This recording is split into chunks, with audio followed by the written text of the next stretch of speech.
दर्शकबिन नमस्कार, स्वागत छ कार्यक्रम माउन्टेन संवाद। आजको माउन्टेन संवादमा हामी संवाद गर्नेछौँ यामसिसको विषयले निकै नै चर्काचर्की रूप लिएको छ। देशमा गणतन्त्र छ, लोकतन्त्र छ। देशको कुनै ठाउँमा यामसिसको पक्षमा र विपक्षमा आम जनता देखेको छ। कतै विरोध छ, कतै सडक तातेको छ। नेताहरूमै यामसिसको बारेमा अन्योलता छ, जटिलता छ, सकसता छ। फेरि पटक पटक बारम्बार अमेरिकाका अधिकारीदेखि लगायत सहायक मन्त्रीहरूले नेपालका नेताहरूमाथि भीषण संवाद, दबावमूलक संवाद गरेको भनेर एकपछि अर्को समाचार आउँछ। यदि साँच्चीकै देशमा लोकतन्त्र छ भने आज एकजना नेपाली नागरिकले पनि विरोध गर्यो भने किन विरोध गरेका रहेछन् भन्ने कुरा सम्मान हुनुपर्छ कि पर्दैन? लोकतन्त्रमा जनता सर्वोपरि हुन्छ, जनतालाई सम्मान गरिन्छ, जनताको बोली र विचारको कदर हुन्छ। आज बेअवस्था भएको छ कि छैन? यामसिसको बारेमा फरक फरक धारणा हुँदा पनि किन आम जनताको विचारलाई समेट्न सकेन? यो पाठमा रहेर आज हामी संवाद गर्नेछौँ। आज माघ फागुन 4 गते आज बस्ने संसदमा फेरि विवादित एमसिसी सरकारले टेबल गर्ने तयारी गरिरहेको छ। 1 बजे बैठक सुरु हुनेछ सदनको, र त्यो बैठकमा सरकारले पुरै तयारी गरेको छ सदनमा टेबल गर्नको लागि। तर आम जनतालाई किन व्यवस्था गरियो? देशमा लोकतन्त्र छ कि छैन? आज हामी यो पाठमा रहेर संवाद गर्छौँ। वर्षौँदेखि अल्झिएको एमसिसी परियोजना किन यति हतारोमा टेबल गर्नुपर्ने आवश्यकता? अझ नेपाली काङ्ग्रेसले त भनिरहेको छ यसलाई पारित नै गर्नुपर्छ। यथास्थितिमा अमेरिका पनि त्यही भन्छ, यसमा बुदाहरू सच्याउन सकिँदैन। यथास्थितिमा नेपालको सदनले यसलाई अनुमोदन गर्नुपर्छ भनेर पटक पटक अमेरिकाले दबाब दिँदै आएको छ। भन्दाखेरि अनुदान किन शर्तै शर्त? किन दबाब नेपालका नेताहरूलाई मात्रै होइन, देशको प्रधानमन्त्रीलाई नै दबाब आयो भनेर समाचार आउँछ। एउटा 50 अर्बको परियोजनाले देशको प्रधानमन्त्रीलाई हल्लाउँछ। देशका प्रधानमन्त्री भन्छन् मलाई बाध्यकारी भयो, अब यसलाई अघि बढाउनुपर्छ। किन बाध्यता भयो? देशमा लोकतन्त्र छैन? आम जनतालाई सोध्नुपर्छ कि पर्दैन? र आम जनताले यो परियोजनाको बारेमा प्रश्न हुनु पाउनुपर्छ कि पर्दैन? त्यसगरी नेपालको ठुलो दल प्रमुख विपक्षी नेकपा एमाले मौन बस्छ। नेपाली जनतालाई सबसे बढी बताउनु पर्ने आवश्यकता नेकपा एमालेलाई छ, किनकि देशको ठुलो पार्टी हो, धेरै बहुमत लिएको पार्टी हो। आज नेकपा एमाले चुपचाप छ। किन? यो पाठमा रहेर संवाद गर्छौँ। संवादको लागि आज हामीसँग जोडिनु भएको छ नेकपा एमालेका नेता तथा पूर्व मन्त्री नारदमणि राणा। उहाँसँग विशेष संवाद गर्छौँ। यामसिसीमा किन यति हतारो, किन यति चाँडो गर्न खोजेको छ नेपाली काङ्ग्रेसले, यो सरकारले? आज हामी यो पाठमा रहेर संवाद गर्छौँ। संवादको लागि अब भने नेकपा एमालेका नेता नारदमणि राणालाई यो संवादमा जोड्न चाहन्छु।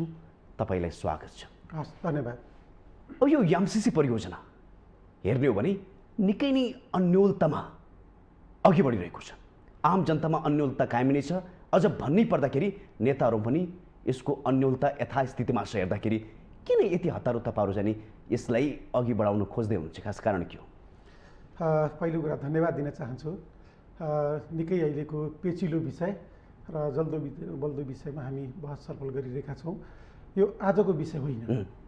आज जुन किसिमबाट एमसिसीलाई टेबल गर्ने, दर्ता गर्ने, पास गर्ने, छलफलमा लैजाने या संसदमा पारित गर्ने भन्ने विषयभन्दा पनि जति बेला 2011मा एउटा आवेदन गरियो, त्यति बेला यो एमसिसी परियोजनाको बारेमा तत्कालीन आवेदककर्ताहरू सरकारको तर्फबाट, नेपाल सरकारको तर्फबाट जसले जसले आवेदन गरे, त्यसपछि 2017मा जसले सम्झौता गरे, अनि ती सम्झौता गर्नेले आज क्वेसन सोधिरहेका छन् कि हिजो हामीले आवेदन गरेको 2011मा, सम्झौता गरेको 2017मा, र यी बुँदाहरू कहिले 13 बुँदे, कहिले कति बुँदे, कहिले 2टा पार्टीका सभापति र अध्यक्षले, एउटा प्रधानमन्त्रीको हुनुहुन्छ, एकजना अहिले नेकपा माओवादी केन्द्रका अध्यक्ष हुनुहुन्छ। यी मान्छेहरू जति बेला सरकारमै थिए त्यति बेला 2017मा शेरबहादुर देउवा प्रधानमन्त्री हुनुहुन्थ्यो, ज्ञानेन्द्र कार्की त्यति बेलाको अर्थमन्त्री हुनुहुन्थ्यो, र उहाँहरूले अहिले फेरि उहाँहरू सरकारमा हुनुहुन्छ, मन्त्री हुनुहुन्छ, र अस्ति लाजमर्दो तरिकाले क्वेसन सोधिएको छ, व्हाट इज एमसिसी? एमसिसीका बुँदाहरू, यी अस्पष्ट बुँदाहरू स्पष्ट खुलाइ भनेर। अनि म भन्न चाहन्छु हिजो 2017मा सम्झौता गर्दाखेरि त्यति बेला हतारमा गरेर अनि फुर्सदमा पस्ताउने काम, नेपालको शिर नेहोर्याउने काम नेपाल सरकारका मन्त्री, प्रधानमन्त्री अथवा पार्टीका अध्यक्षहरूले कहिले हामीले पत्रै लेखेका छैनौँ भन्ने, यी सबै हेर्दाखेरि के हो भन्दाखेरि एमसिसी परियोजनालाई त्यति बेला नै 2017मा सम्झौता गर्दाखेरि उसका विभिन्न बुँदाहरू, उसका दफाहरू, उसका कम्प्याक्टहरू राम्रोसँग अध्ययन नगरिकन गरिएको देखिन्छ। र आज फेरि हिजो सम्झौता गर्दाखेरिको विषय हो, आज फेरि तपाईँको टेबल गर्ने कुरा मैले सुनिरहेको छु। आज हिजो नेपाली काङ्ग्रेसको संसदीय दलले एमसिसीलाई टेबल गर्ने भनेको छ। टेबल दर्ता होइन। एउटा संसदीय दलले सत्तापक्ष नेपाली काङ्ग्रेस अहिले सरकारमा छ र काङ्ग्रेस सरकारमा भएको दलले सामान्य प्रस्तावको छलफलको कार्यविधि समेत थाहा नपाउने दलले टेबल गर्छु भन्दैछ। टेबल गर्नुभन्दा अगाडि दर्ता हुनुपर्छ कि पर्दैन? कुनै पनि प्रस्ताव छलफलका लागि टेबल गर्नुभन्दा अगाडि दर्ता गर्नुपर्छ। तर उहाँहरूले हिजो के भन्नुभयो भन्दाखेरि संसदीय दलले के पास गर्यो भन्दाखेरि हिजो नेकपा एमाले सरकारमा हुँदा 2075 माघ 25 गते दर्ता गरेको प्रस्तावलाई आज टेबल हुने। म उहाँहरूलाई राम्रोसँग यो प्रतिनिधि सभा नियावली यसको दायित्व तपाईहरुलाई पनि दिन खोजेको होला त्यसो भए काङ्ग्रेसले। यो एकले अर्कालाई आफू पानी माथिको बानु बन्ने दोस्तो पार्ने यो प्रतिनिधि सभा नियावली 2075 मेरो हातमा छ। यसको दफा 65 को के अरे यसको नियम 65 को 3 ले के भन्छ भन्दाखेरि चालु अधिवेशनमा दर्ता भएको प्रस्तावमाथि छलफल नभएमा स्वतः निष्क्रिय हुनेछ। यो मैले बोले होइन, यो प्रतिनिधि सभा नियावली 2075 को 65 को उपनियम 3 ले भन्छ। अब हिजो नेपाली काङ्ग्रेसको संसदीय दलले हिजो 2075 साल भनेपछि बीचमा अरू 76 मा 77 मा वर्षमा 2टा अधिवेशन गर्छौँ त हामीले। ती अधिवेशन पार भइसकेपछि 78 को यो अब यसलाई हामी यो अधिवेशनमा अहिले उहाँहरू हिजो दर्ता गरेकोलाई टेबल गर्ने, टेबल गर्न पाइन्छ। तर यो कार्यविधि त मान्नु पर्यो नि त, प्रक्रिया पुर्याउनु पर्यो। त्यसकारण उहाँले जनतामा एमाले हिजो सरकारमा हुँदाखेरि एमाले हिजो सरकारमा थियो, हिजो सरकारमा हुँदाखेरिको भूमिका सरकारको भूमिका हुन्छ। तर आज हामी प्रतिपक्षमा छौँ, प्रतिपक्षको भूमिका र सत्तापक्षको भूमिका त अवश्य फरक हुन्छ नि। तपाईँहरूले देखिराख्नु भएको छ अहिले सत्तापक्षले सिधै एउटा त यो प्रतिनिधि सभा नियावलीको उल्लङ्घन गर्दै हिँडेको छ, नेपाली जनताको जनमतको खिलाफमा, राष्ट्रको हितको खिलाफमा र मुलुकलाई दूरगामी प्रभाव पर्ने किसिमका महत्त्वपूर्ण यो प्रस्ताव हो जो एमसिसी अहिले 90% जनताले अस्वीकार गरिसकेको विषयमा यो जनताको विषयलाई प्राथमिकता दिनुपर्नेमा हामी कता कता जनतालाई, नेपाली जनतालाई, नेपाली राष्ट्रलाई फाइदा पुग्ने, जनतालाई खुसी बनाउने भन्दा पनि केही राष्ट्रहरूलाई खुसी बनाउने नियतबाट यो टेबल गर्ने मनसाय चाहिँ सत्तापक्षको हिजोको नेपाली काङ्ग्रेसको संसदीय दलको निर्णय देखियो। त्यस कारणले यसमा यो गम्भीर विषय छ, यो मुलुकलाई दूरगामी प्रभाव पार्ने विषय छ, यो राष्ट्रको हितमा छैन। त्यस कारण यसको विषयमा सकेसम्म जनताको खिलाफमा जाने दिशातर्फ सरकारले नबढ्दा राम्रो हुन्छ। तपाईँ पनि जनताको छोरा हो, सही हो, तपाईँले जनतालाई जोड्नुभयो। आज देशमा लोकतन्त्र छ, जनताको आवाज कुनै पनि सरकारले, तपाईँहरूको पालाको सरकार, आजको सरकार, नेताहरूले जनताको धारणा सम्बोधन गर्न सके? आज यो त घाम जत्तिकै छर्लङ्ग छ। हिजो हामी 42 महिना सरकारमा हुँदा लगभग हामी 3.5 वर्ष है, अब 1 वर्ष त झगडामै बित्यो। 3 वर्षको दौरानमा नेकपा एमाले गरेका थुप्रै जनताका विषयहरूलाई, जनताका इस्युहरूलाई, जनताका मुद्दाहरूलाई, राष्ट्रिय हितका मुद्दाहरूलाई नेकपा एमाले सरकारमा हुँदा म जोड्दैछु, थुप्रै विषयहरूसम्म गरेको छ। र यद्यपि हामीले तपाईँले एमसिसीसँग जोड्न खोज्नुभयो, जनताका धेरै मुद्दाहरू तपाईँको अब यो तुरुन्तै हामीले यो कोभिड महामारीको बेलामा नेपालमा एउटा पनि मेसिन थिएन पिसिआर टेस्ट गर्ने। एकजना नानी फ्रान्सबाट आउँदाखेरि हामीले हङकङ चेक गर्न पठायौँ पिसिआर, त्यसको 100 पठायौँ। तर आज देशको थुप्रै ठाउँहरूमा जनताका समस्याहरूसँग जोडिएका यस्ता थुप्रै विषयहरू छन्, विकाससँग जोडिएका मुद्दाहरू छन्। र एमसिसीको विषयमा तपाईँले भन्नुभयो, एमसिसी त्यति बेला पनि नेकपा एमाले सरकारमा हुँदा सामान्य प्रधानमन्त्री केपी शर्मा ओली त्यति बेला नेपाल सरकारको प्रधानमन्त्री भइरहँदा उहाँले के भन्नुभएको थियो भन्दाखेरि पास गर्ने कुरा गर्नुभएको थिएन है।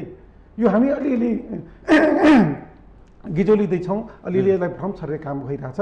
नेकपा एमालेको सरकारले पास गर्न खोज्यो भन्ने कुरा होइन।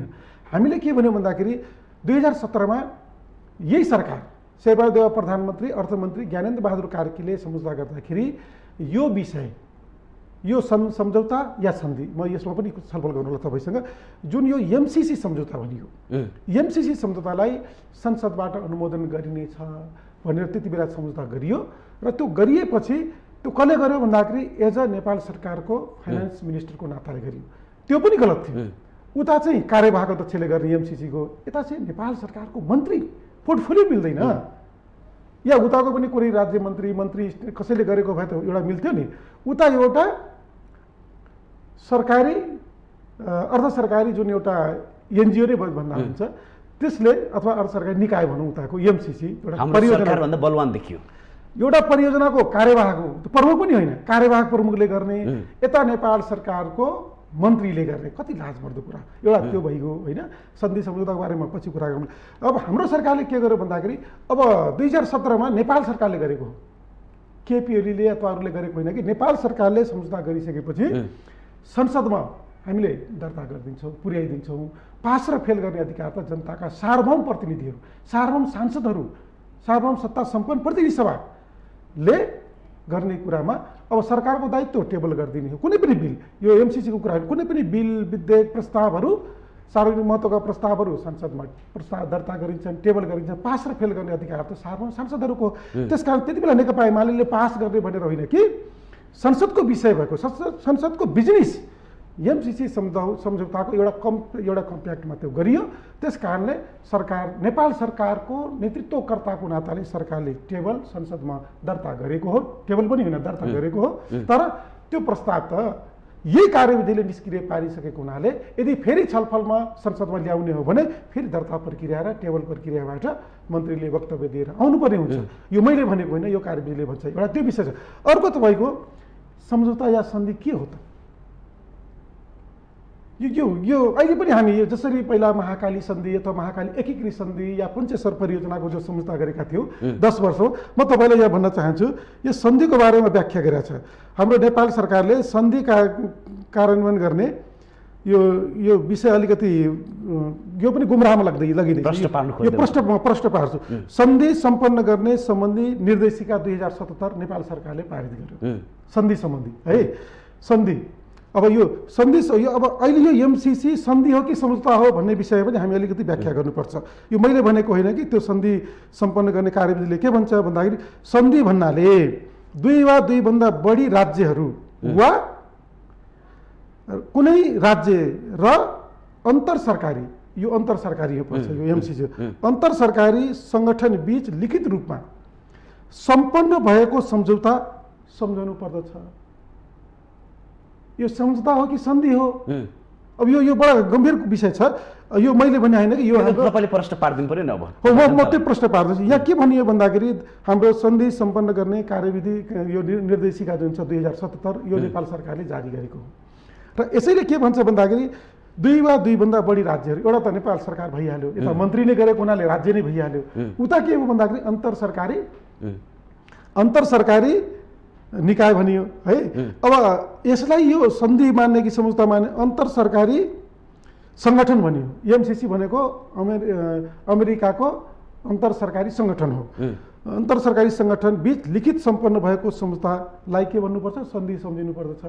अब यहाँ चाहिँ के, अब यसरी यो गुमराहबाट ल्याउँदैछ हेर्नुहोस्। यो हिजो महाकाली सन्धिको जस्तो पछि एकीकृत महाकाली सन्धि भनियो, त्यस्तो किसिमबाट यो एमसिसीलाई छिराउन खोजिँदैछ कि? अर्को तपाईँको एमसिसीमा तपाईँको धेरै क्लजहरू छन्, ती सबैले बुझ्दैन र केही अङ्ग्रेजीमा ट्रान्सलेट नेपालीमा गरिएको छ, त्यहाँ पनि दोहोरो अर्थ लाग्ने खालका शब्दावलीहरू छन्। त्यो बुदातिर म जाँदिनँ। यति भन्छु कि एमसिसी अहिले राष्ट्रहितको पक्षमा नेपाली जनताकोले अस्वीकार गरिसकेको, 90% जनता आन्दोलित छन्, अस्वीकार गरिसकेपछि अब यो एमसिसीले परियोजना जुन कोडबाट परियोजनाको रूपमा आयो, परियोजना भइदिएको भए ठिकै थियो। तर यो इन्डो पेसिफिक स्ट्राटेजीको एउटा अङ्ग हो भन्ने किसिमबाट स्वीकारेको छ। आइसकेपछि अब नेपाल सरकारले अथवा हामी सबै सांसदहरूले यसलाई अस्वीकार गर्नुको विकल्प छैन, अस्वीकार गर्नुपर्छ। परियोजना मात्र शुद्ध परियोजनाको रूपमा यदि भइदिएको भए तपाईँलाई त्यति बेला स्मरण गराउन चाहन्छु, नेकपा एमाले एउटा कार्यदल बनाएको थियो, त्यति बेला पनि हामीले संशोधनका कुराहरू गरेका थियौँ। पास दर्ता गरियो, तर पास गर्नु टेबल गर्नुभन्दा अगाडि त्यसका केही प्रावधानहरूलाई नेकपा एमाले संशोधनसहित त्यसलाई पास गर्ने गरी हामीले तयार पनि गरेको अवस्था थियो। तर बिचमा अब धेरै विविध कारणले हामी दर्ता भएकोलाई टेबल गर्न सकिएन र यो प्रस्ताव निष्क्रिय भइसक्यो। यो निष्क्रिय भएको प्रस्तावलाई पुनः लैजाँदा फेरि प्रक्रियाबाट आउनुपर्छ, दर्ता हुनुपर्छ। तपाईँले यसो भनिराख्दाखेरि तपाईँले जसरी अरू पार्टीहरूलाई चाहिँ आरोप थुपार्दै हुन्छ 2017मा भएको सम्झौता नै राम्रो थिएन भने तपाईँले भनिराख्दाखेरि त्यहाँ जटिलता थिएन, त्यहाँ समस्या थिएन। तर सन् 2019मा जब सरकारमा एमाले थियो त्यतिखेर धेरै असमान समझदारीहरू भित्राइयो, सम्झौता गरियो। तत्कालीन परराष्ट्र मन्त्री प्रदीप कुमार ग्यावालीको सम्झौतामा बडो जटिलता आयो भनेर चाहिँ नि नेपाली काङ्ग्रेस, माओवादी केन्द्र, एकीकृत समाजवादीले पटक पटक भनिरहेको छ। यो समस्या ल्याउन त तपाईँहरू हो नि त भन्ने कुरा प्रश्न भइरहेको छ नि त। खास हेर्दाखेरि त यो सरासर गलत कुरा हो। हाम्रो मूल सम्झौता 2017मा भयो, जसमा ज्ञानेन्द्र बहादुर कार्कीले साइन गर्नुभयो। नेपाल यो संसदमा लाने नेपाल सरकार तपाईँहरूले थप्नुभयो भन्ने कुरा होइन, छैन त्यो। नेपाल सरकार पक्ष राष्ट्र भएर जुन अन्तर सरकारी सङ्गठनसँग सम्झौता गरियो, ती सम्झौता 2017मा गरिएको र मूल सम्झौतामा के लेखियो भन्दाखेरि हो, मूल सम्झौताको विभिन्न बुँदाहरूमा जुन एउटा कम्प्याक्ट यो तयार गरियो समग्रमा, यसले के गरियो भन्दाखेरि विभिन्न मन्त्रालयहरूसँगका कुराहरू छन्। प्रदीप गेवाली भइसकेपछि ल्याउनु पऱ्यो नि त बाहिर भनेर हुन्छ। 2017मा एउटा एमसिसी कम्प्याक्टमा साइन गरियो, त्यसका विभिन्न क्लजहरू जसरी एमसिसी परियोजना सुरु गर्दा जलस्रोत मन्त्रालय जोडिन्छ, त्यहाँ ऊर्जा नेपाल विद्युत प्राधिकरण जोडिन्छ, हाई टेन्सन लाइनको कुरा छ, नेसनल ग्रिडको कुरा छ, एकदम हाई भोल्टेज प्रवाह हुने कुरा छ, सबभन्दा माथि फाइबर छ, दूरसञ्चार मन्त्रालयसँग जोडिएको कुरा छ, तीसँग गर्ने कुराहरू छ, काहीँ जङ्गल पऱ्यो, रुख पऱ्यो, त्यो वन मन्त्रालयसँग जोडिएका कुराहरू छन्। यसरी त्यो कुराहरू त त्यो एमसिसीको मूल सम्झौतामै लेखिएको विषय छ नि। अनि त्यहाँ तपाईँले मूल सम्झौता गर्नुभयो, अनि सहायक सम्झौताहरू अघि मैले सन्धि सम्झौताको कुरा गरेँ, त्यसका लागि छुट्टै फेरि कानुन बनाउनुपर्छ भनेको छ हाम्रो। यदि सन्धि सम्झौता गरिसकेपछि ती सन्धि सम्झौतालाई कार्यान्वयन गर्नको लागि छुट्टै कार्यविधि, छुट्टै कानुन हो। त्यही छुट्टैको लागि यसैमा छ यो सन्धि सम्पन्न गर्ने निर्देशिका जुन छ 2077, यसैमा के भनिएको छ भन्दाखेरि छुट्टै बनाउनु पर्ने हो। छुट्टै बनाउनको लागि छुट्टै कानुनहरू त्यो त मूल सम्झौतामै लेखिएको छ। एमसिसीको मूल सम्झौतामा लेखिएको कारणले अब काम गर्दै जाँदा तपाईँलाई थाहा छ, सडक बनाउँदै जाँदा भौतिक मन्त्रालय पनि जोडिएको छ। रुख काटिएन भने त सडक त बन्दैन। रुख काट्न कसले गर्नु पऱ्यो? वन मन्त्रालयले अनुमति दिनु पऱ्यो। सञ्चार मन्त्रालयको कुरा छ, सञ्चार मन्त्रालयको सँग टेक्निकल कुराहरू, अब यो उसका केही हामीले केबलहरू जोड्ने पर्ने हुनसक्छ या त्यसका फाइबर लिनुपर्ने हुनसक्छ, सञ्चार मन्त्रालयसँग पनि यसको कोअर्डिनेसन गर्नु पऱ्यो। यसरी चाहिँ त्यो कम्प्याक्टमै एमसिसी कम्प्याक्टमै देखिएको कारणले अब यो सरकारमा आइसकेपछि सरकारको काम त गर्नुपर्ने हुन्छ नि त। तर जुन मूल सम्झौतामै नलेखेको भए, एउटा अम्ब्रेलामा एउटा सम्झौता भइसकेपछि त्यसैलाई सबैले मान्नुपर्ने विधि गरेको भए है, यो बडा गजब छ क्या। अहिले हामीले एउटा तपाईँलाई म स्मरण गराउन चाहन्छु, केपी शर्मा ओली सरकारमा हुँदा विदेशी लगानी ल्याउने कुरा हामीले गऱ्यौँ र संसदबाट विदेशी लगानी नेपालमा किन आउँदैन, किन कम आउँछ भन्ने विषयको विश्लेषण गर्दाखेरि, बहस छलफल गर्दाखेरि यति धेरै यो प्रक्रिया झन्झटिलो प्रक्रिया थियो कि उद्योग मन्त्रालय जाऊ, एनओसी ल्याऊ, वाणिज्यमा जाऊ, त्यहाँ वाणिज्यबाट ल्याऊ, त्यसपछि अर्थ मन्त्रालयको अनुमति ल्याऊ, एफडिआईको अनि राष्ट्र बैङ्कको सहमति ल्याऊ, त्यसपछि कुन कुन सेक्टरसँग, कृषि मन्त्रालय, कृषि उद्योग छ भने कृषि मन्त्रालय ल्याऊ। त्यसको यो सबै अप्ठ्यारो भयो। त्यस कारणले लगानी, वैदेशिक लगानी नेपालमा ल्याउने हो भने एउटा अम्ब्रेला बनाऊ र त्यो अम्ब्रेलाबाट कुनै पनि मन्त्रालय एउटै टेबलमा प्रब्लम सोल्युसन गरेर विदेशी लगानी ल्याउने। त्यसै गरिकन यो एमसिसी कम्प्याक्टमा त्यो नलेखेको भए एमसिसी कम्प्याक्ट नेपाल सरकारले गरेको हो। नेपाल सरकारको मातहतका सोही मन्त्रालयहरू छन् र त्यसैमा के यी अलग अलग गर्नुपर्ने छ त्यसो नलेखेको भए एमसिसीको बारेमा अहिले थुप्रै मन्त्रालयहरूसँग जुन एमसिए नेपालले हेर्नुहोस् है, एमसिसीले एमसिए नेपालसँग गर्यो, एमसिए नेपालले के गर्यो भन्दाखेरि विभिन्न मन्त्रालयसँग एग्रिमेन्ट गर्दै हिँडेको छ, अथवा नेपाल सरकारको एउटा निकायले अर्को निकायसँग सम्झौता गर्दै हिँडेको विषय त्यो त मूल सम्झौतामै लेखिएको छ नि। यदि त्यो मूल सम्झौतामा नलेखिएको भए यो एमसिए नेपालले वन मन्त्रालयसँग, एमसिए नेपालले सञ्चार मन्त्रालय, भौतिक मन्त्रालय या ऊर्जा मन्त्रालय लगायत अन्य मन्त्रालय जो त्यो पाइपलाइनमा आउँछन् त्यो गर्नुपर्ने जरुरी थिएन नि। किनभने प्रोजेक्ट एमसिसी नेपालको लागि आइसकेपछि नेपाल सरकारले एउटै अम्ब्रेलाबाट गर्नुपर्नेमा त्यसकारण तपाईँले भन्नुभएको यो विभिन्न त्यो पहिले नै लेखिएको हुनाले सरकारले जो सरकारमा आउँछ त्यसले गर्नुपर्ने बाध्यता थियो, किनभने त्यहाँ एमसिसीको कम्प्याक्टमा लेखिया कारणले। त्यस कारणले यो त्यसो भएको हो। प्रदीप गेवालीले कहीँ पनि गर्नु भएको छैन। हामीले अन्तर्राष्ट्रिय सम्बन्ध समितिको सदस्य पनि हो, धेरैचोटि के हो एमसिसीको बारेमा हामीले धेरैचोटि प्रदीप गेवालीलाई बोलायौँ। उहाँले एमसिसीको बारेमा तपाईँहरू नै प्रश्न हुनुहुन्न यो बारेमा? होइन, उहाँले त्यो त्यति बेला हामीलाई प्रश्न पार्दाखेरि परराष्ट्र मन्त्री हुनुहुन्थ्यो, त्यति बेला उहाँले। त्यसो भए के बुझ्नुभयो तपाईँले एमसिसी परियोजना के हो खास? अझै पनि नेपाली जनताले बुझ्न सकेको छैन। एमसिसी परियोजनाको सम्झौता गर्दाको बखतमा त्यसमा इन्डो पेसिफिक स्ट्राटेजीको एउटा ऊ हो भन्ने कुरा थिएन त्यति बेला। हामीले मेरो हातमा परेको एमसिसीको जुन सम्झौता थियो, पछि अमेरिकाका विदेश परराष्ट्र मन्त्रीहरू उनीहरू विभिन्न देशमा रक्षा मन्त्री विभिन्न देशमा उनका मन्त्रीहरूले विदेशमा अथवा तपाईँको थाइल्यान्डमा एउटा सम्मेलन भएको थियो, त्यहाँ उहाँहरूले बोल्नु, जापानमा एउटा सम्मेलन भएको थियो, उहाँले के भन्नुभयो भन्दाखेरि एमसिसी भनेको इन्डो पेसिफिक स्ट्राटेजीको एउटा अङ्ग हो भनेर भन्नुभयो। तर एमसिसी सम्झौतामा त्यस्तो लेखेको छैन। तर उनीहरूले बोलेको यो विषयमा नै तपाईँको प्रदीप गेवाली परराष्ट्र मन्त्री हुँदाखेरि हामीले क्वेसन उठाइसकेपछि उहाँले एउटा पत्र काट्नुभएको छ। के हो त यो एमसिसी? तपाईँ इन्डो पेसिफिक स्ट्राटेजीको एउटा अङ्ग हो, पार्ट हो भने खुलाइ पठाउनु भनेर त्यति बेला पनि लेखिएको थियो। र अहिले पनि ज्ञानेन्द्र बहादुर कार्कीले कानुन मन्त्री हुँदाखेरि पनि उहाँले अस्ति सोध्नुभयो, 13वटा बुँदा सोध्नुभयो। अब त्यसैले मैले के भने भन्दाखेरि सुरुमा तपाईँले उठाउनुभयो सम्झौता गर्दाखेरि अब के हामी जानेनौँ भन्नु पऱ्यो कि अङ्ग्रेजी पढ्न जानेनौँ या अर्थ लगाउन जानेनौँ या एमसिसी ल्याए खुरुखुरु अथवा के खाएर भनौँ न नसालु पदार्थ सेवन गरेर भटाभट हामीले कहिलेकाहीँ गाउँघरतिर जमिनदारहरूले गर्थे नि त। ए भाइ कुनै किसानलाई लुट्नुपर्ने छ भने जमिनदारहरूले गाउँघरतिर, मेरै गाउँमा थुप्रै केही मान्छेहरू त्यस्तो गरेको घटनाहरू।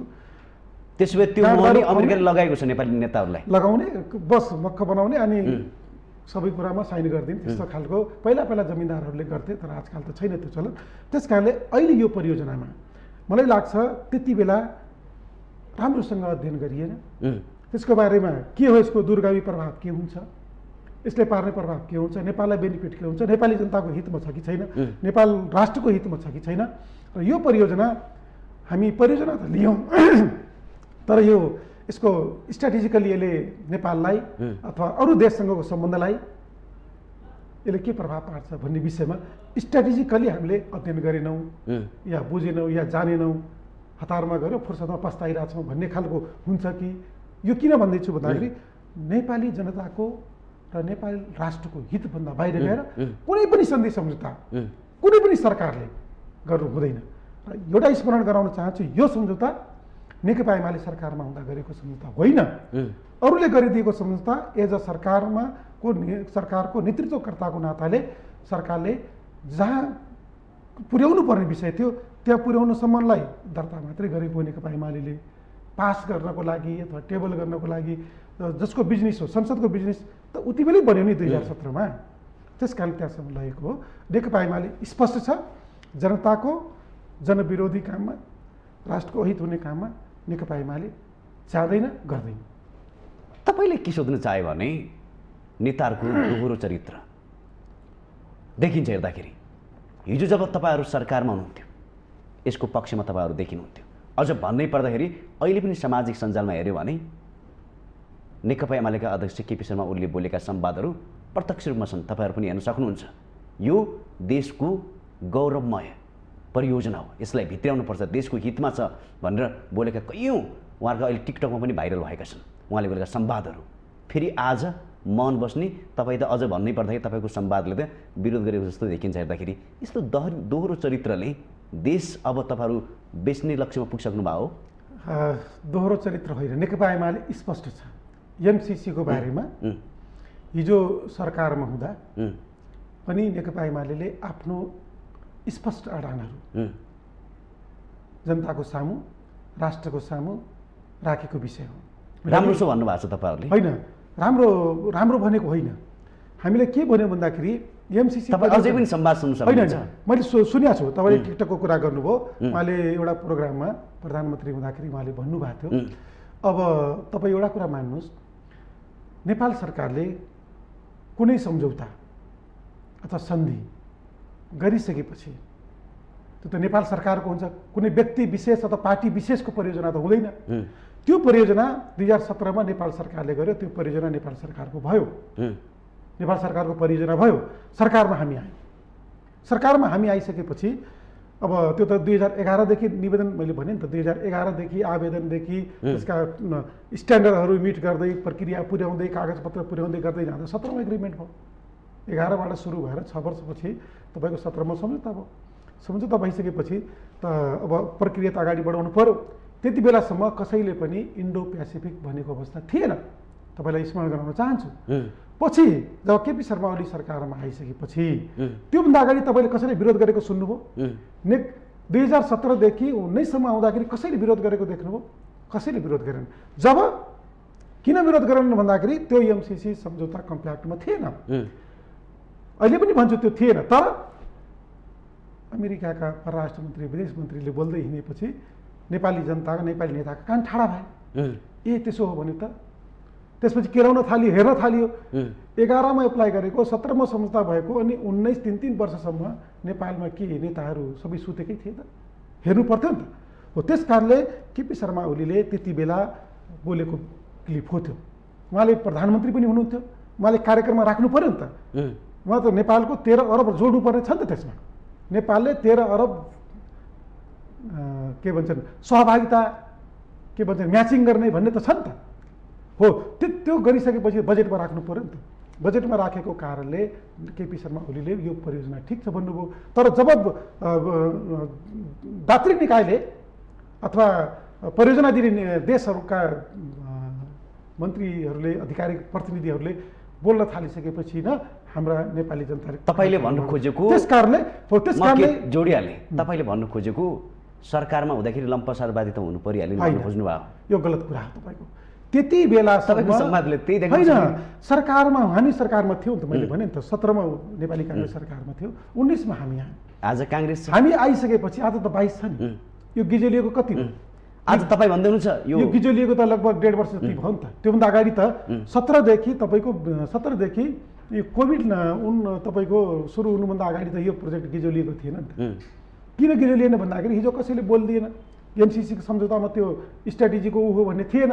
तर त्यो बोलेको कारणले यो भइसकेपछि अब हामीलाई के हो भन्दाखेरि यदि इन्डो पेसिफिक स्ट्राटेजीको यो परियोजना हो भने यो नेपाल सरकारले लिनु हुँदैन भन्ने कुरामा आज तपाईँहरू स्पष्ट छ।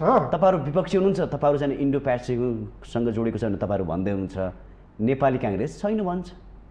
हिजो तपाईँहरू पनि अब पक्षमा हुनुहुन्थ्यो। होइन, पक्षमा तपाईँले फेरि यो नेकपा एमाले एमसिसीको, त्यसो तपाईँलाई म के कुरा प्रश्न पार्न चाहन्छु, नेकपा एमाले एमसिसीको पक्षमा होइन कि सरकारमा बसेको नाताले सरकारले अगाडि बढाइरहेको परियोजनालाई अगाडि बढाउनु पर्यो नि त। नेपाल सरकारको देशको हितमा भएको अगाडि बढाउनु पर्यो। हो, त्यति बेलासम्म त मैले फेरि पनि तपाईँलाई दोहोऱ्याउन चाहन्छु, एमसिसी सम्झौता 2017मा सम्झौता भयो। सम्झौता भइसकेपछि त्यस सम्झौतामा इन्डो पेसिफिकको अङ्ग लेखेकै छैन। जब हामी सरकारमा गयौँ, सरकारमा गइसकेपछि हामीले कामहरू त अगाडि बढाउनु पर्यो। तर त्यही दौरानमा बिचमा तपाईँको थाइल्यान्ड, जापानमा बोलिसकेपछि इन्डो पेसिफिक स्ट्राटेजीको पार्टको अङ्ग हो भनिसकेपछि हामी होइन भन्छौँ, सम्झौताले होइन भन्छ।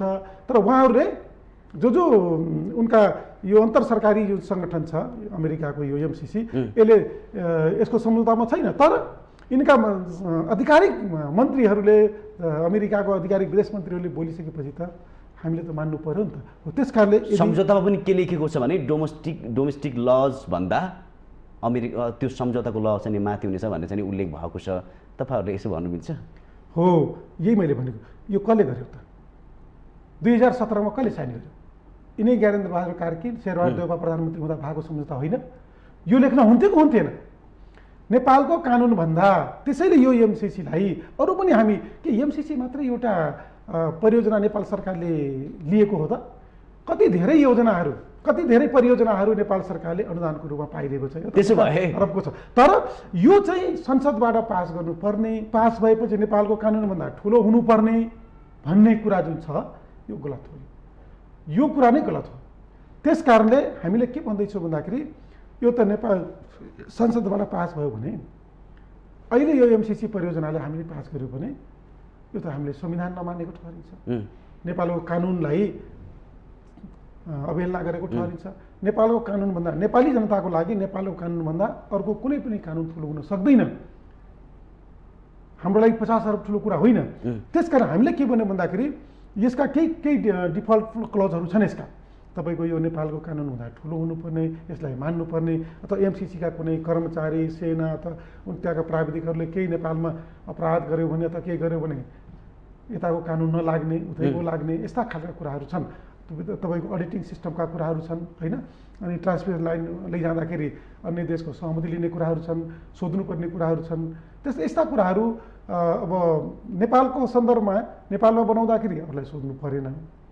नेपालभन्दा बाहिर जाँदाखेरि को पाटो छुट्टै हो। किनभने तपाईँ कुनै अरू देशको भूमिमा काम गर्नुहुन्छ भने त्यहाँको अनुमति लिने कुरा छुट्टै पाटो हो। तर नेपालकै भूमिमा नेपालको प्रोजेक्ट गर्दाखेरि अनि अर्को देशलाई सोध्ने कुरा यो चाहिँ गलत कुराहरू। यस्ता कुराहरू मैले अघि पनि भने तपाईँलाई हतारमा गर्ने, फुर्सदमा पस्लाउने काम अहिले जुन नेपाल सरकारले अहिले गरिरहेको छ। अब यो परमादेशी सरकार भन्नुपर्छ। अहिले यो हतारो, यो हतारोको चटारो मैले कुरा बुझेको छैन होइन। तर यसलाई चाहिँ जनताले अस्वीकार गरिसकेको विषयलाई हतारमा यो टेबल गर्ने कुरा, पास गर्ने कुरा गर्नु यो जनहित विरोधी कुरा हो। त्यसकारण यो एमसिसी परियोजनालाई स्ट्राटेजिक एउटा पार्ट भएको कुरालाई जसरी हामीले बुझेका छौँ यो गलत हो। यो चाहिँ स्ट्राटेजिक पार्ट हो भने नेपाली जनताले अस्वीकार गरिसकेको हुनाले एमाले हामीले यो कुरालाई, एमाले पार्टीले जनताको पार्टी भएको हुनाले हामी यो कुरालाई, यो परियोजनालाई हामी अस्वीकार गर्छौँ। तपाईँहरू जनतालाई भ्रम पार्न खोज्दै हुनुहुन्छ कि फतिमा सुमारको भेटमा अध्यक्ष केपी शर्मा ओलीले के भन्यो नि, मेरो सरकारको पालामा मैले यसलाई अगाडि बढाउन खोजेको, यसलाई अनुमोदित गर्न खोजेको, तर त्यतिखेर अरूले साथ दिएनन् भनेर स्पष्ट रूपमै भन्नुभयो। फेरि आज तपाईँहरू नै भन्दै हुनुहुन्छ कि यो परियोजना देशको लागि हितमा छैन। अनि यो दोहोरो चरित्र होइन? होइन, फतिमालाई यो भनेकै होइन। अझै पनि संवाद हेर्नु सक्नुहुन्छ। फतिमाले उहाँले के भन्नुभयो भन्दाखेरि as a leader of Nepal government होइन, एउटा संस्था कि एउटा नेपाल सरकार उपाध्यक्ष, नेपाल सरकार सबै पार्टीका नेताहरू प्रधानमन्त्री भेटेर गए। उहाँले के भन्नुभयो फतिमालाई भन्दाखेरि म जति बेला प्रधानमन्त्री थिएँ यो सम्झौताको विषय जुन छ एउटा बुँदा संसदबाट पास गर्ने जुन कुरा थियो नि, र पास गरेपछि नेपालको संविधान कानुनभन्दा ठुलो बनाउने कुरा थियो नि, पहिलो कुरा यो एमसिसी कम्प्याक्टमा यो लेखिनै गलत थियो। पहिलो कुरा यो लेखिसकेपछि मैले सरकारको प्रमुखको नाताले, कार्यकारी प्रमुखको नाताले यो बिजनेस संसदको बिजनेस हुन्छ भनेर मैले त्यहाँ पुर्याएकै हो। अब संसदमा दर्ता गरेकै हो, तर टेबल भइदिएन, छलफल भइदिएन भने पास गरेको कुरा भन्नुभएको छैन। मैले त्यहाँ पुर्याएकै हो। किन पुर्याएको भन्दाखेरि एमसिसीको सम्झौतामा लेखिएको कारणले। त्यति बेलै नलेखिदिएको भए त सरासर काम हुन्थ्यो हो। त्यस कारणले यो सम्झौताको भित्री बुँदी कुरो के थियो भन्दाखेरि नेपाली जनताको सार्वभौमसत्तामाथि धावा बोल्ने, नेपाली राष्ट्र हितमाथि धावा बोल्ने गलत आशयका साथ स्ट्राटेजिकली यो इन्डो पेसिफिक स्ट्राटेजीको एउटा प्रोजेक्ट भएर आएको कारणले यो पछि थाहा भयो। सम्झौता गरिसकेपछि, बोलिसकेपछि के थाहा भयो भन्दाखेरि यो गलत नियतका साथ आएको प्रोजेक्ट भएको हुनाले अस्वीकार गर्नुपर्छ। हिजो हामी सरकारमा हुँदाखेरि टेबल के अरे दर्ता मात्रै गरेको, टेबल पनि गरेको होइन। र आज हामी प्रतिपक्षमा छौँ। त हिजो हामीले टेबल गरेका थियौँ, तर संसदको बिजनेस चाहिँ तपाईँहरूले नै बनाइदिनु भएको थियो। सम्झौताले नै के बनाइदियो भन्दाखेरि एमसिसी परियोजनाको प्रोजेक्ट संसदको बिजनेस हुनेछ बनाइसकेपछि त संसदमा पास र फेल गर्ने अधिकार त जनताका सार्वमा प्रतिनिधिको छ। त्यति गर्नको लागि मैले त्यहाँ पुर्याएको हो, तर त्यो भएन। यो बोल्नु भएको छ, तर म पास गर्नको लागि, यसो गर्नको लागि, किनभने हामीसँग तपाईँले पार्टीभित्रैबाट एउटा कार्यदल बनेको थियो, पास गर्ने अवस्था त थिएन नि त। एमसिसीका केही क्लजहरू अथवा बाइलजहरू नेपालका सबैसँग के थियो भन्दाखेरि क्लजहरूमा निकै गहिरो सम्बन्ध छलफल गर्नका लागि झलनाथ खनालको नेतृत्वमा कमरेड भीम रावल प्रदीप गेवाली सहितको एउटा टिम बनाएको थियो, कार्यदल बनेको थियो। कार्यदलले सुझाव दिएको थियो, त्यो सुझावका आधारमा नेकपा एमाले अगाडि बढ्नको लागि त्यति बेला तयार थियो। तर दर्ता भयो, टेबल भएन भने छलफल भएन, छलफल नभएपछि त पास र फेलको कुरै आएन।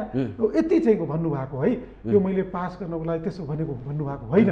किन भन्दाखेरि उहाँले भन्दाखेरिको अवस्थामा हामी प्रतिपक्षमा छौँ। अहिले सत्तापक्षसँग 165 सिट छ, पास गरे भइगयो नि त। किन पास गरिरहेको छैन, किन छलफलमा तपाईँहरू त्यो चाहनुहुन्छ होइन? पास गरे भयो, यो त सरकारको बिजनेस हो कि अहिले। तपाईँले विरोध गर्नु सक्नुपर्छ कि पर्दैन? कसले? तपाईँहरूले त्यसरी भन्नु मिल्छ? सुन्नु न, अनि राम्रो छ भने तपाईँले चाहिँ पक्षमा साथ दिन सक्नु पर्यो, यदि राम्रो छैन भने विरोध गर्न सक्नु परेन। तपाईँले, म एउटा खेलाडी पास गरोस् नभने खेलाडी भएको नाताले तपाईँले भन्न चाहन्छु, खेलै सुरु नभइकन अनि गोल हानेको गोल मान्यता हुन्छ? हामी कुनै ओलम्पिकमा भाग लिन गयौँ, खेल सुरु भएको छैन अनि पोल खाली छ अनि मैले गोल छिराएर हुन्छ त? हुँदैन नि। हामीले के भन्यो भन्दाखेरि तपाईँहरू नेकपा एमाले मौन बसेकै छैन, हाम्रो स्पष्ट धारणा छ, क्लियर छौँ हामी यसप्रति। हामीले के भन्यौँ भन्दाखेरि 165 सत्तापक्षसँग छ, उसले दर्ता गरोस्, टेबल गरोस्, छलफल गरोस्, पास गरोस्, हाम्रो कुनै त्यसमा अब्जेक्सन छैन। र हामी कति बेला स्ट्यान्ड लिन्छौँ, हामी कति बेला बोल्छौँ भन्दाखेरि जति बेला बोल्ने समय आउँछ। अब कसरी बोल्नु? अहिले सुन्नु न, सरासर कहाँ पास हुन्छ त? यो कार्यविधिले के भन्छ भन्दाखेरि पहिला दर्ता हुन्छ, त्यसपछि टेबल हुन्छ, टेबल गर्दाखेरि मन्त्रीले बोल्छ, बोल्दाखेरि बुँदा दफामा छलफल हुन्छ, 2 दिन 3 दिनको समय दिन्छ, अनि बल्ल छलफल गरेर सबै सांसदले बोल्ने हो भने अझ 4 दिन पनि लाग्न सक्छ, हप्ता महिना दिन पनि लाग्न सक्छ। अनि व्यापक छलफल गरेर राष्ट्रहित, जनहित, दूरगामी प्रभाव कस्ता कस्ता विषय हुन्छ, यी सबै कुरो बोलिसकेपछि बल्ल पास गर्ने बेलामा त्यति बेला बोल्ने ठाउँमा त हामी बोल्छौँ नि, छलफलमै नआएको विषय अनि सडकमा बोलेर, अरू ठाउँ बोलेर मैले बोलेर त काम भएन नि त। हामी कहाँ बोल्छौँ भन्दाखेरि संसदमा दर्ता भएपछि, टेबल भएपछि छलफलको लागि प्रक्रियागत हिसाबले सांसदहरूलाई कपी दिन्छ, वितरण गरिन्छ, ल मान्य सदस्यहरू को बोल्ने छ, नाम टिपाइन्छ, हात उठाइन्छ, त्यति बेला बोल्ने हो नि। त्यस कारणले नेकपा एमाले एउटा जिम्मेवार पार्टी भएको नाताले हामी त्यसरी यसको विषयमा बोल्नका लागि, छलफल गर्नका लागि, जनतालाई प्रश्न पार्नको लागि, राष्ट्रको हितमा काम गर्नको लागि, किनभने नेकपा एमाले राष्ट्रहित, जनहित, राष्ट्रवादी पार्टी भएको हुनाले हामी मुलुकको दूरगामी प्रभाव पर्ने, अहित हुने कुरामा नेकपा एमाले कहिले सम्झौता गर्दैन। अझै तपाईँले स्वीकार्नु भएन। तपाईँलाई अर्को कुरा प्रश्न पार्न चाहन्छु।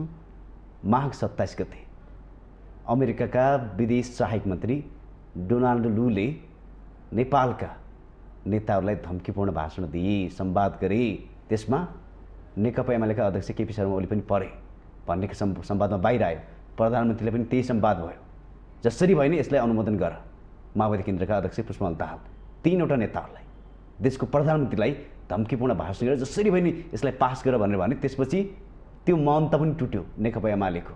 अनि प्रधानमन्त्री अध्यक्ष केपी शर्मा ओलीले के पनि भन्यो भने सभामुखले रोक्न पाउँदैन एमसिसीको विषयमा लिएर, संसदमा पेश गर्न दिनुपर्छ, टेबल गर्न दिनुपर्छ भनेर संवाद बाहिर निकाले। अनि तपाईँ भन्दा हुन्छ फेरि हाम्रो धारणा स्पष्ट छ, कसरी छ? हो, यसमा 2टा विषय तपाईँले उठाउनु हो। हामी स्पष्टै छौँ यसमा। धम्कीपछि हामी सुरुदेखि जुन कुरामा हामी स्पष्ट छौँ, हामी त्यही ठाउँमा छौँ। सहायक मन्त्री पहिलो कुरा डिप्लोमेटिक रुल्समा, कूटनीतिक मर्यादा अन्तर्गत कुनै देशको मन्त्री, जुनसुकै मन्त्री होस् अथवा सरकार प्रमुखले धम्की अथवा प्रेसर त्यस्ता कुराहरू गर्नै हुँदैन। तर आएकै हो नि, त्यस्तो त भएकै हो, गर्नै हुँदैन। यदि त्यो आएको विषय गलत हो, त्यो कूटनीतिक मूल्य, मान्यता, मर्यादा विपरीतको विषयहरू हो, त्यो 2 देशको सम्बन्धलाई बिगार्ने विषयहरू। अझ त्यसमा त तपाईँको डिप्लोमेटिकमा एकदम हाई प्रोफाइलको कन्ट्रीको मिनिस्टरले त गर्नै हुँदैन। त्यो पनि देशकै प्रधानमन्त्रीलाई त्यही त त्यस्तो त्यही भयो त भने देशको आउँछ। प्रधान हो। यसले के देखाउँछ भन्दाखेरि नेपाल कूटनीतिक मामलामा कमजोर छ। हाम्रो कूटनीतिक धेरै कमजोर छ। कूटनीतिकका नेतृत्वकर्ता हाम्रो परराष्ट्र मन्त्री के हेरेर बस्नु भएको छ? परराष्ट्र मन्त्रीलाई भन्ने हो के मैले बुझेको, यदि म डिप्लोमेटिक कानुन त धेरै पढ्या छैन, तर अन्तर्राष्ट्रिय सम्बन्ध समितिमा यो विषयमा हामी छलफल गर्छौँ। नेपाल सरकारले केही गर्नु पर्यो भने त्यसको बाटो भनेकै परराष्ट्र मन्त्री थ्रु नै नेपाल सरकारको भावना, नेपाल सरकारको जुन सोच उद्देश्य प्रकट गर्ने हो। अमेरिकाको विदेश मन्त्रीले नेपाल सरकारको विदेश मन्त्री टु मन्त्री हुने हो। सिधै प्रधानमन्त्रीलाई आउने कुरा अथवा धम्कीपूर्ण तपाईँले भन्नुभयो त्यो आउने कुरा नै कूटनीतिक मर्यादा विपरीत भएकोले यसलाई हामी ठाडै अस्वीकार गर्छौँ। यो गलत हो, गलतलाई गलत भन्न सक्नुपर्छ हामीले। एउटा त्यो भयो। अर्को के भयो भन्दाखेरि उहाँले 3टा नेतालाई फोन गरेको विषय साँचो हो र केपी शर्मा ओली धम्क्याएको पनि साँचो हो। अब धम्क्याएको छ भने उहाँहरूको फोनमा सुन्नुभयो होला, यदि धम्क्याएको पनि त्यो पनि गलत हो। अब केपी शर्मा ओलीको कुरा तपाईँले जोड्नुभयो। केपी शर्मा ओलीले के भन्नुभयो भन्दाखेरि यो बिजनेस राइट नाउ यो बिजनेस मेरो बिजनेस होइन, मेरो बिजनेस होइन, म त प्रतिपक्षमा छु। यो बिजनेस त सरकारको तर्फबाट टेबल गर्ने नेपाल सरकारको कुन मन्त्रीले सम्बन्धित कानुन मन्त्रीले गर्ने चलन छ। नेपाल सरकारले यसलाई चाहिँ दर्ता गर्ने, टेबल गर्ने, छलफल ल्याउने बिजनेस भनेको सरकारको मेरो होइन। हिजो म सरकारमा हुँदा मैले टेबल गर्दा के अरे दर्ता गर्दा, टेबल पनि होइन, दर्ता गर्दा सभामुखले छलफलमा ल्याइदिनु भएन। यसमा पनि मैले के थप्नु चाहेँ, सभामुख छलफल ल्याइदिनु के भएन। जोड्नु चाहेँ, यहाँ पनि गल्ती भएको हो कि तपाईँले महसुस गर्नु पर्ला। एउटा अनुदान सदनभित्र लानुपर्ने आवश्यकता के थियो, दर्ता गर्नुपर्ने आवश्यकता के थियो? मैले त्यो भनिसकेँ पहिला पनि। त्यसपछि आउँछ टाइम छैन। यो मैले किन जोडेँ भन्दाखेरि केपी शर्मा ओलीले यो विषय अहिले पनि कुनै पनि विधेयक है, फेरि यो एमसिसीको कुरा मात्र होइन, कुनै पनि बिल विधेयक सार्वभौमत्वका प्रस्तावहरू संसदमा दर्ता भइसकेपछि सभामुखले रोक्न पाउँदैन, रोक्नु हुँदैन कुनै पनि। यो एमसिसीको कुरा मात्र होइन। तर तपाईँले नागरिकता विधेयक पनि रोकेको देख्नुभयो नि त, देख्नुभयो नि त। लाखौँ नेपाली जनताहरू नागरिकता पाउनबाट वञ्चित भइरहेका छन्, पढ्न पाइरहेका छन्। ती मान्छेहरूको लागि त रोकियो नि त, रोक्न पाइँदैन। हो, संसदको बिजनेस भएको हुनाले संसदमा टेबल गर्ने, लैजाने कुराहरू, संसदले पास र फेल गर्ने कुराहरू या संशोधनसहित पास गर्ने कुराहरू संसदको बिजनेस भएकोले यो चाहिँ पहिला कृष्ण महाराजले रोकेकै हुन्। पास फेल त गरिहाल्थ्यो। त्यसपछि अहिले कृष्ण के अरे अग्नि सापकोटाले रोकेको कुरा यो गलत हो। सभामुखले बिल अथवा प्रस्तावहरू रोक्न मिल्दैन। संसदको बिजनेस नेपाल सरकारले बनाएको कारणले रोक्न पाइँदैन। तर रोक्नु गलत थियो भन्ने कुरा एउटा गर्नुभयो। अब तपाईँले अहिले जोडेको विषय, अहिले तपाईँले जोड्नुभएको विषय जुन छ अनुदानलाई हो, यो विषय नै मैले सुरुमै भनिसकेका थिएँ। कुनै पनि अनुदानलाई हामीले धेरै अनुदान लिएका छौँ, तर संसदमा लाने कुरा त कहीँ लेखेका थिएन। त्यसैले यो जानी बुझिकन अथवा नियोजित ढङ्गले या तत्कालीन सम्झौतामा साइन गर्ने नेपाल सरकारको तर्फबाट साइन गर्नेहरूले राम्रोसँग अध्ययन नगरिकन गरेको हुनाले त्यसो भए अब अन्तिम हामीसँग धेरै टाइम छैन, अन्तिममा मैले तपाईँलाई सोधिहालेँ।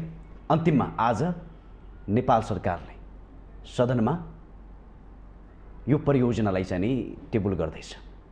यसमा नेकपा एमाले पक्षमा विपक्षमा के गर्छ सदनभित्र? मैले अघि पनि भने सरकारले पहिला दर्ता गरोस्, त्यसपछि टेबल गरोस्।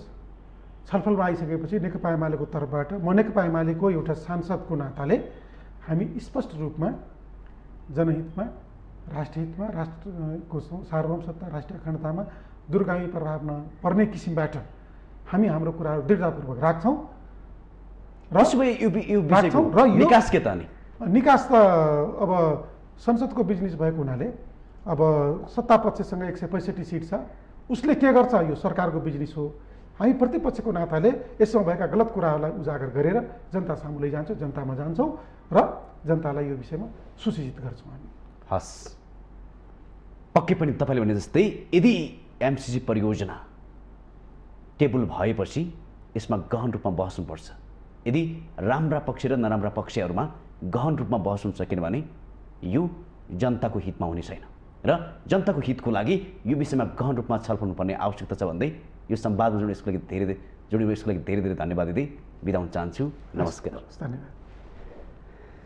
दर्शकबिन, आज फागुन 4 गते सरकार पुरै तयारीमा एमसिसी परियोजनालाई सदनमा टेबल गर्ने प्रयासमा छ।